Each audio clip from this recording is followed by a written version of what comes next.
கிறிஸ்துவின் நாமத்தினாலே உங்கள் நாட்கள் புதிதாகும் என்னும் இந்த நிகழ்ச்சிக்கு உங்களை அன்புடன் வரவேற்றுக் கொள்கிறோம். கர்த்தர் நல்லவர், அவருடைய கிருபை உங்கள் மேல் என்றென்றும் இருப்பதாக.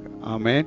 இன்றைய நாளில் உங்களுக்காக ஒரு வேத வசனத்தை வாசித்து நாங்கள் பிற்பாடு உங்களுக்காக ஜெபிப்போம். நீங்கள் இந்த ஜெபத்தில் இணைந்திருங்கள். யோவான் எழுதின சுவிசேஷம் 1வது அதிகாரம் 18வது வசனம். தேவனை ஒருவனும் ஒரு காலம் கண்டதில்லை, பிதாவின் மடியில் இருக்கிற ஒரே பேரான குமாரனே அவரை வெளிப்படுத்தினார் என்று இந்த வசனம் சொல்லுகிறது. தேவனை ஒருவனும் ஒரு காலமும் கண்டதில்லை என்று சொல்லப்படுகிறது.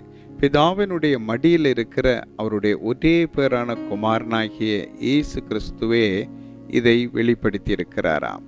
அப்ப தேவன் ஆவியாயிருக்கிறார். அவரை தொழுது கொள்ளுகிறவர்கள் ஆவியோடும் உண்மையோடும் தொழுது கொள்ள வேண்டும் என்று வேதம் சொல்லுகிறது. பிதாவாகிய தேவன் குமாரனாகிய தேவனை பூமிக்கு அனுப்பினார். அந்த குமாரன் அந்த பிதாவினுடைய எல்லா காரியங்களையும், பிதாவினுடைய மகிமையை, பிதாவினுடைய வல்லமையை பூமியிலே வெளிப்படுத்தினார் என்பதுதான் இந்த காரியம். பிதாவின் மடியில் இருக்கிற ஒரே பேரான குமாரனே அவரை வெளிப்படுத்தினார். மனிதர்களில் ஒருவரும் கண்டிராதவரும் காணக்கூடாதவரும் ஆகிய, ஒருவரும் சேரக்கூடாத ஒளியில வாசம் பண்ணுகிற தேவனாகிய கர்த்தரை அவருடைய குமாரன் இயேசு இந்த பூமிக்கு மனிதனாக வந்து அவர் எப்படிப்பட்டவர் என்பதை வெளியரங்கமாக்கினார், வெளிப்படுத்தினார். இப்ப பிதாவுடைய மடியில் இருந்த ஒரே பேரான குமாரனாகிய இயேசு 2000 ஆண்டுகளுக்கு முதல் இந்த உலகத்தில் மனிதனாக வந்து இந்த உலகத்தில் வாழுகிற மக்களுடைய பாவங்கள், சாபங்கள், வியாதிகள், துக்கங்கள், பிரச்சனைகள் எல்லாவற்றையும் அவர் தன் சரீரத்தில் ஏற்று சிலுவை மேலே அவர் அவைகளை சுமந்து தீர்த்து அவர் மரித்து அவர் அடக்கம் பண்ணப்பட்டு மீண்டும் 3ஆம் நாள் உயிரோடு எழுந்தார். உயிரோடு எழுந்த இயேசு இன்றைக்கும் உயிருடன் இருக்கிறார். அவருடைய கல்லறை திறந்தே இருக்கிறது. மரித்தேன், ஆனாலும் இதோ சதா காலங்களிலும் உயிரோடு இருக்கிறேன் என்று ஆண்டவராகிய இயேசு கிறிஸ்து சொன்னார். ஆதலால் இந்த இயேசு தம்முடைய பிதாவாகிய தேவனை குறித்து பூமியிலே வெளிப்படுத்தினார். பிதா எப்படி இருக்கிறார், பிதா எப்படிப்பட்ட சுபாவமுள்ள தேவன் என்பதை அவர் வெளிப்படுத்துகிறார். பிதா அன்பாகவே இருக்கிறார். பிதா இரக்கமுள்ளவராயிருக்கிறார். பிதா அன்பின் நிறைந்த தெய்வம், அன்பின் சொரூபியாயிருக்கிறார். இந்த அன்பாய் இருக்கிற தெய்வம் மனிதர்கள் மேல் மனதுருகி வேதம் அழகாய் சொல்லுகிறது. தேவன் தம்முடைய ஒரே பேரான குமாரனை விசுவாசிக்கிறவன் எவனோ அவன் கெட்டு போகாமல் நித்திய ஜீவனை அடையும்படிக்கு அவரை தந்தருளி இவ்வளவாய் உலகத்தில் அன்பு கொண்டார் என்று. பிதா அன்பு மயமாய் இருக்கிறதுனால இந்த உலகம் தன்னை அறியாதிருந்த போதிலும் இந்த உலகத்துக்கு தன்னுடைய அன்பை வெளிப்படுத்தும்படி தன்னுடைய சொந்த மடியில இருந்த தன்னுடைய சொந்த குமாரன், ஒரே பேரான குமாரனையே இந்த பூமிக்காய், இந்த உலகத்துக்காய், அதாவது இந்த உலகத்தில் வாழுகிற மக்களுடைய பாவத்தை போக்குற ஒரு பலியாக அவர் ஒப்பு கொடுத்தார். யாராவது தங்களுடைய சொந்த பிள்ளைய பலியாகும்படி ஒப்பு கொடுப்பார்களோ என்று யோசித்து பாருங்கள். இந்த பூமியில இருந்த மனிதர்கள் செய்கிற பாவங்கள், இப்பொழுது செய்து கொண்டிருக்கிற பாவங்கள், இனிமேலும் செய்ய போகிற பாவங்கள், இந்த பாவங்கள் எல்லாவற்றுக்கும் பிரயாச்சித்தம் செய்யும்படியாய் சர்வ லோகத்தின் பாவத்தையும் சுமந்து தீர்க்கிற தேவாட்டுக்குட்டியாகவும் சர்வ லோகத்தின் பாவத்தை நிவர்த்தி செய்கிற கிருபாதார பலியாகவும் இயேசு இந்த உலகத்துக்கு வந்தார் என்று வேதம் சொல்லுகிறது. ஆதலால் பிரியமானவர்களே, பிதாவினுடைய அன்பை கவனித்து பாருங்கள். அந்த அன்பின் தேவனை நோக்கி பாருங்கள். அந்த அன்பு நீங்களும் நானும் பாவம் செய்தவர்களாய் இருக்க தேவன் தம்முடைய மடியில இருந்த தன்னுடைய ஒரே பேரான குமாரன், செல்ல குமாரனை எனக்காக உங்களுக்காக பூமியில் அனுப்பி உங்களுடைய என்னுடைய பாவங்கள், சாபங்கள், வியாதிகள், துக்கங்கள், எல்லா பிரச்சனைகளையும் இயேசு கிறிஸ்துவங்கிற தம்முடைய சொந்த குமாரன் மேல அவர் சுமத்தினார். அப்படி சுமத்தின போது பாருங்கள், அவருக்கு எப்படி செய்தார்கள். பூமியிலே 2000 ஆண்டுகளுக்கு முதல் அவருடைய முகத்திலே காரி துப்பினார்கள். அவருடைய கன்னத்திலே அடித்து, உம்மை அடித்தவர்கள் யார் என்று பார்த்து சொல்லுங்க என்று பரியாசம் பண்ணினார்கள். அவருடைய சிரசிலே ஒரு முள்முடியை சூடி அவைகளை கோலினால் அடித்தார்கள். அந்த முட்கள் சிலது அவருடைய சிரசினுள்ளே ஏறபடி போனது. ஆனால் எலும்புகளுக்குள்ளே ஏற முடியாமல் அவர்கள் தோள்களை கிழித்தது. அவைகளில் இருந்து இரத்தம் வழிந்தது. நாம் பார்க்கத்தக்க ரூபம் அவருக்கு இல்லாதிருந்தது. அவருடைய முகமெல்லாம் இரத்தமாயமாய் மாறிவிட்டது. அவருக்கு அழகும் இல்லை, சௌந்தரியமும் இல்லாமல் இருந்தது. வறண்ட நிலத்தில் துளிக்கிற வேரை போல அவர் எழும்பினாரங்கே. அப்படியே அவருடைய சரீரத்திலே சவுக்குனாலே அடித்து கிழித்தார்கள். உழவன் தன் நிலத்தை உழுவது போல இயேசுவின் சரீரம் உழப்பட்டது. அங்கிருந்த இரத்தங்கள் தாரை தாரையாய் பூமியில சிந்தப்பட்டது. அவருடைய சரீரத்தின் தோள்கள் இந்த சவுக்குனால் அடித்த போது அதில் இருந்த கூரிய ஊசிகள் கிழித்து அவருடைய தோள்களை தசைகளையும் கிழித்து எறிந்தது பூமியிலே.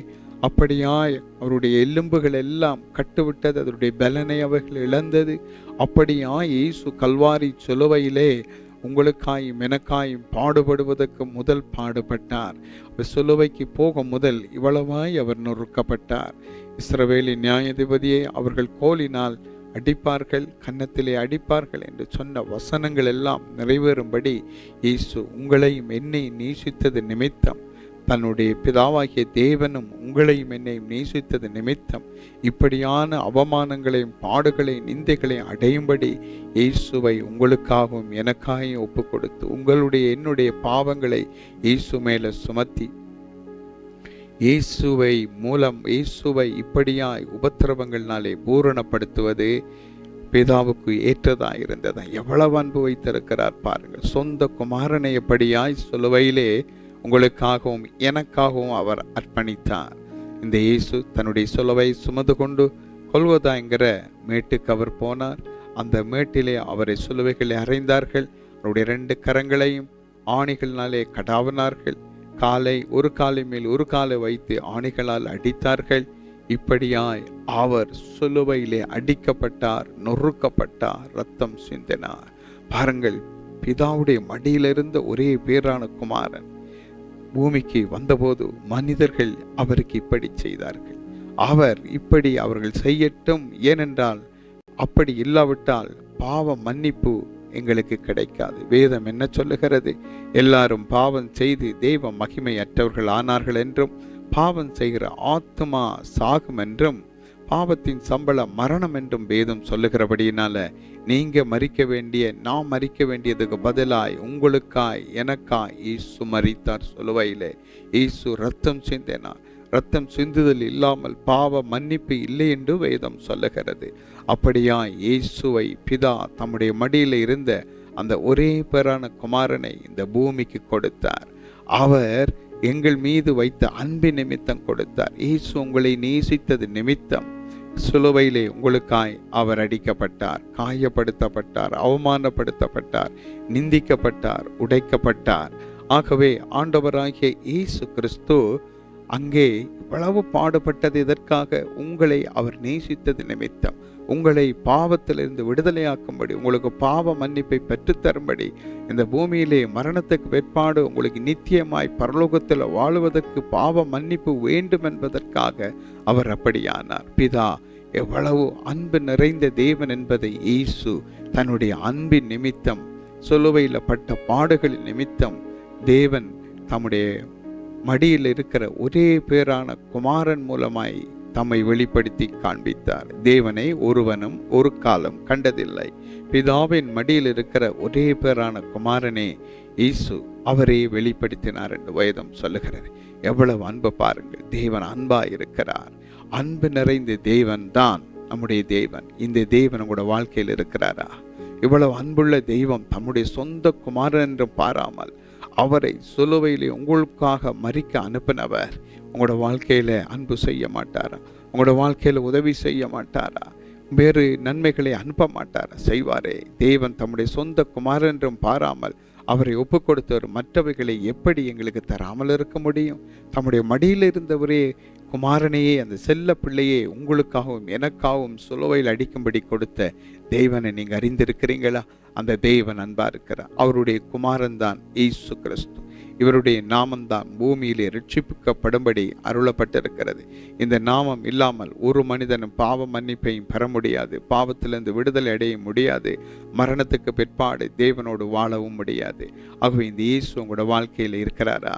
இந்த இயேசுவை உங்களோட உள்ளத்திலே நீங்கள் சொந்த இரட்சகராய் ஏற்றுக்கொள்வீர்களானால் இயேசு உங்களுக்குள்ளே வருவார். உங்கள் பாவங்கள் மன்னிக்கப்படும். மரணத்துக்கு பிற்பாடு உங்களுக்கு பரலோகத்திலே நித்தியத்திலே நித்திய ஜீவ வாழ்க்கை உண்டாகும். உங்களை உருவாக்கின இந்த அன்பு நிறைந்த சர்வ வல்லமுள்ள தேவனோடு சேர்ந்து வாழும் பாக்கியம் உங்களுக்கு கிடைக்கும். ஆமேன். ஆகவே இந்த இயேசு உங்களோட வாழ்க்கையில இல்லாவிட்டால் பாவ மன்னிப்பில்லை, விடுதலை இல்லை, இரட்சிப்பில்லை. ஆகவே இந்த இயேசுவுக்கு உங்களுடைய இருதயத்தில் இன்றைய நாளில் இடம் கொடுங்கள். இயேசு உங்களை நேசிக்கிறார், பிதா உங்களை நேசிக்கிறார். நான் உங்களுக்காக ஜெபிக்க போகிறேன். என்னோடு இணைந்து நீங்கள் விரும்பினால் இந்த வார்த்தைகளை சொல்லி நீங்கள் ஜெபம் பண்ணுங்கள். அப்பொழுது இயேசு உங்களுக்குள்ளே வருவார். அன்புள்ள பிதாவே, உம்முடைய குமாரன் இயேசுவை எனக்காக இந்த உலகத்துக்கு அனுப்பி வைத்து எங்கள் மேல் நீங்க கூர்ந்த அன்புக்காய் நன்றி. நீங்க உங்களோட மடியிலிருந்த ஒரே பேரான குமாரனை அனுப்பி உங்களை நீங்கள் எங்களுக்கு வெளிப்படுத்தினதற்காய் நன்றி. இயேசுவே எனக்குள்ளே வார். உம்மை என்னுடைய சொந்த தெய்வமாய் ஏற்றுக்கொள்கிறேன். எனக்கு நித்திய ஜீவனை தாரும். இயேசுவின் நாமத்தில் ஜெபம் கேளும் பிதாவே, ஆமேன் என்று சொல்லுங்கள். இப்பொழுது நான் உங்களுக்காய் ஜெபிக்க போகிறேன். சர்வ வல்லமுள்ள பிதாவே, உம்முடைய குமாரன் இயேசுவின் நாமத்தினால் ஜெபிக்கிறேன். ஆண்டவரே, உம்மை வெளிப்படுத்தும்படி உம்முடைய குமாரனை இந்த பூமிக்கு அனுப்பி வைத்தீர். உம்முடைய குமாரன் உம்மை குறித்து வெளிப்படுத்தினதற்காய் நன்றி செலுத்துகிறோம். இதோ யார் யாருடைய இருதயங்களில் எல்லாம் தேவனே உம்முடைய அன்பை, நீர் அன்பின் தேவன் என்பதை நான் அறிவித்திருக்கிறேன். உம்முடைய அன்பினால் அவர்களை நிரப்பும். ஆண்டவரே, நீர் ஒருவரே தேவன் என்பதை அறிந்து விசுவாசிக்கத்தக்கதாயும், ஆண்டவரே அவர்கள் உம்முடைய வழிகளில் நடக்கத்தக்கதாகவும், நீர் அவருடைய வாழ்க்கையில் அற்புதங்களையும் அடையாளங்களையும் அதிசயங்களையும் செய்து அவங்களை ஆசீர்வதித்து நடத்தும்படியாய் ஜெபிக்கிறேன். நித்திய ஜீவன் அவர்கள் பற்றி கொள்ளும்படி நீர் அவர்களை தொடர்ந்து நித்தியத்துக்குரிய காரியங்களில் வழிநடத்தும்படியாய் உம்முடைய கருத்தில் ஒப்புக் கொடுக்கிறோம். இயேசுவின் நாமத்தில் ஒப்புக் கொடுத்து ஜெபிக்கிறோம். அங்கே நல்ல பிதாவே, ஆமேன்.